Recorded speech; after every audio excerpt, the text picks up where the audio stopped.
There was a time in my life where I was in a bit of a downward spiral. I wasn't sure of my worth, my purpose, or even who I was anymore.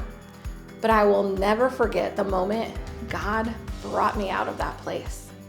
I was waiting tables one day, and these guys came and sat at my table, pastors and an evangelist from a church I was familiar with, the same one that my grandmother and friends attended. They invited me to a service that night, and it just so happened that I had the night off. A friend from that same church had also invited me earlier in the week, and well, she was available to give me a ride.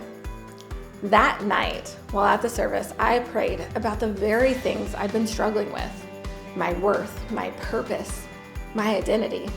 Immediately, one of the men that I'd waited on came and prayed over me, almost word for word, the same prayers I had just spoken to God, answering what I needed to hear to pull me out of that spiral. When I look back, I know none of it just happened. It wasn't a coincidence. It was the mighty hand of God moving to free me from the lies that had held me captive for far too long. The Israelites had been enslaved for generations, and God didn't want them to ever forget how they were freed or who brought them out. None of it happened by coincidence.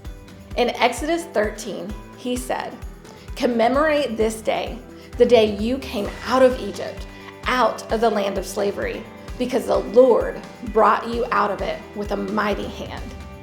The consecration of the firstborn was a tangible reminder of God's deliverance.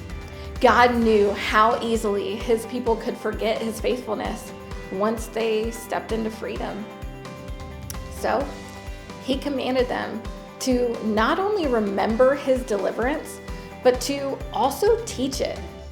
When your sons ask, "What does this mean?" say to them, "With a mighty hand, the Lord brought us out of Egypt, out of the land of slavery."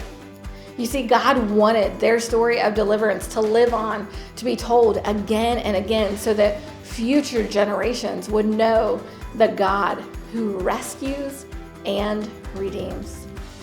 God still does that today. He still delivers people from their own Egypts, from pain, addiction, fear, shame, and loss. What Egypt has God brought you out of? Have you stopped remembering or sharing that story? Take time today to thank God for specific rescue in your life. Then share it with someone so his faithfulness stays fresh in your heart and inspires someone else to trust in God who still sets people free today.